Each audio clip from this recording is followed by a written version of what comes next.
ദൈവരാജ്യത്തിൽ രക്ഷിക്കപ്പെട്ട് സ്നാനപ്പെട്ട് അഭിഷേകം പ്രാപിച്ച് സമുദായവും പാരമ്പര്യവും പള്ളിയും പട്ടക്കാരെയും ഒക്കെ വിട്ടിട്ടും പെന്തക്കോസ്ത് ആരാധനാ ഹാളിൽ വന്നു, സഭയുടെ അംഗമായി സഭയ്ക്ക് ചെയ്യേണ്ട എല്ലാ കടപ്പാടും ഉത്തരവാദിത്വം ചെയ്യുന്നു, കൂട്ടായ്മകളിൽ വരുന്നു, തിരുവത്താഴം എടുക്കുന്നു, ആരാധിക്കുന്നു, ഉപവസിക്കുന്നു, പ്രാർത്ഥിക്കുന്നു, വേലയുടെ പങ്കും വഹിക്കുന്നു, എല്ലാ ഉത്തരവാദിത്വവും വഹിക്കുന്നു.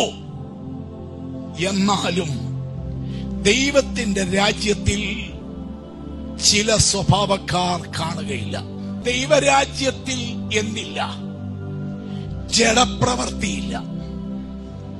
സഭയിൽ ആരാധിക്കുമ്പോൾ ഇതുണ്ട്, തിരുവത്താഴം എടുക്കുമ്പോഴും ഇതുണ്ട്, ഏത് ആത്മീയ കാര്യത്തിൽ ഏർപ്പെടുമ്പോഴും വിശ്വാസികൾക്ക് ഇതുണ്ട്.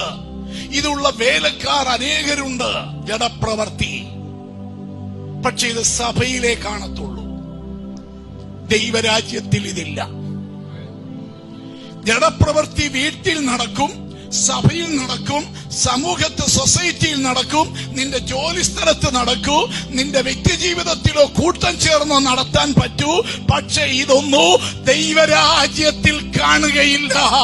രഹസ്യ ജീവിതോ പരസ്യ ജീവിതോ ഒരേ റൂട്ടിലൂടെ പോണം. ആരാധനയിൽ വിശുദ്ധനും ആരാധനാ സമയം കഴിഞ്ഞാൽ, ആരാധനാകാലം വിട്ടു കഴിഞ്ഞാൽ അശുദ്ധനുമാകുന്ന ജീവിതം വേണ്ട. പകൽ വിശുദ്ധനും രാത്രി അശുദ്ധനുമാകരുത്.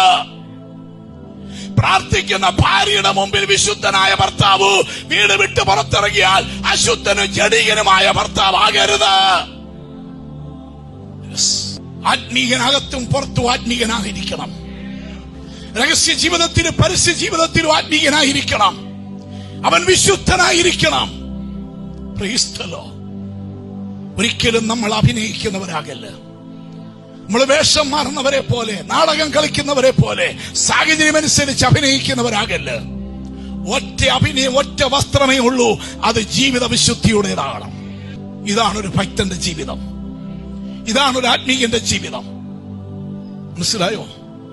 ഒരു ദൈവ പൈതലിന്, മാനസാന്തരപ്പെട്ട ഒരു ദൈവ പൈതലിന്, പരിശുദ്ധാത്മാവിനാലും വചനത്താലും നയിക്കപ്പെടുന്ന ഭരിക്കപ്പെടുന്ന ദൈവ പൈതലിന് ചേരാത്തതും യോജിക്കാത്തതുമായ നിന്റെ കണ്ണിന്റെ യാത്ര നടപ്പ് എവിടൊക്കെയോ, ചെവിയുടെ കേൾവി യാത്ര എവിടെല്ലാമോ, നിന്റെ മനസ്സിന്റെ യാത്ര സഞ്ചാരം എന്തിൽ ആരിൽ എവിടേക്കൊക്കെയോ, നിന്റെ കാലിന്റെ പോക്ക് സ്റ്റെപ്പുകൾ എവിടേക്ക്, ഏതിലേക്ക്, എന്തിലേക്ക്, ആരിലേക്ക്, ആരുടെ കൂടൊക്കെയോ എന്ന് ശോധന കഴിച്ചിട്ട് വചനത്തിനും കൃപയ്ക്കും പരിശുദ്ധാത്മാവിനും നിന്റെ ആത്മീയ ജീവിതത്തിനും നിത്യതയ്ക്കും ചേരാത്തതായ എന്തെങ്കിലും നടപ്പിൽ, യാത്രയിൽ മനസ്സോ കണ്ണോ കാതോ കാലോ പോകുന്നെങ്കിൽ ആ ബന്ധം മുറിച്ചു മാറ്റുക. ജാതികളിൽ പോലും ഇല്ലാത്ത കാര്യമാണ് ആത്മീയന്റെ ജീവിതത്തിൽ കാണുന്നത്. പിന്നെ എങ്ങനെ ഒരു ജാതികൻ രക്ഷിക്കപ്പെടും? പിന്നെ എങ്ങനെ ഒരു ജാതികന്റെ വീട്ടിൽ ചെന്ന് സുവിശേഷം പറയാൻ പറ്റും? പിന്നെ എങ്ങനെ സമുദായക്കാരെ സ്നാനമേൽക്കും? പിന്നെ എങ്ങനെ സമുദായക്കാരൻ ആരാധനയ്ക്ക് വരും? കാരണം അവന്റെ വീട്ടിൽ പോലും, അവന്റെ ജീവിതത്തിൽ പോലും ഇല്ലാത്ത ദുർനടപ്പാണ് ആരാധനയ്ക്ക് സഭയിൽ വരുന്ന സഭയിലെ അംഗമായ സഹോദരനിലുള്ളത്. തിയേറ്ററിൽ പോയി സിനിമ കാണുന്നില്ലേലും വീട്ടിൽ ഇരുന്ന് കാണുന്നില്ലേ? ഓരോ സീരിയൽ വരുന്ന സമയത്ത് കാണുന്നില്ലേ? രസിക്കാറില്ലേ? സന്തോഷിക്കാറില്ലേ? വേദപുസ്തകത്തിലെ ശിഷ്യന്മാരുടെ പേരറിയാവോ? 12 ശിഷ്യന്മാരുടെ പേര് പറയാൻ എത്ര പേർക്ക് പറയാം? അതേസമയം മലയാള സിനിമാ നടന്മാരുടെ നടിമാരുടെ പേര് അതാന്ന് വെച്ച് ഇപ്പൊ പറയും. പെന്തക്കോസ്തുകാരാ, പെന്തക്കോസ്തുകാരി, നിനക്ക് വായിച്ച് രസിക്കാൻ സന്തോഷിക്കാനുള്ള ഏക പുസ്തകം നീ ചുമക്കുന്ന ഈ കറുത്ത വൈൻഡിട്ട പുസ്തകമാണ്. മറ്റൊരിക്കിളി കൂട്ടുന്ന ലേഖനങ്ങളും പുസ്തകങ്ങളും മാസികകളും നീ വായിച്ച് നീ രസിക്കാൻ വിധിക്കപ്പെട്ട ദൈവവൈതലല്ല. TV ഉണ്ടെങ്കിൽ ദൈവത്തിന് പ്രസാദമുള്ള കാര്യത്തിന് മാത്രം നീ അത് വിനിയോഗിക്കുക, അത് ഓണാക്കുക. ലാപ്ടോപ്പും കമ്പ്യൂട്ടറും ഉണ്ടെങ്കിൽ നിന്റെ ജോലിക്കും കുഞ്ഞുങ്ങളുടെ പഠിത്തത്തിനും ദൈവത്തിനും പ്രസാദമുള്ള ആത്മീയ കാര്യത്തിന് മാത്രം അത് യൂസ് ചെയ്യും. നിന്റെ മൊബൈൽ അതിനു വേണ്ടി മാത്രം യൂസ് ചെയ്യും.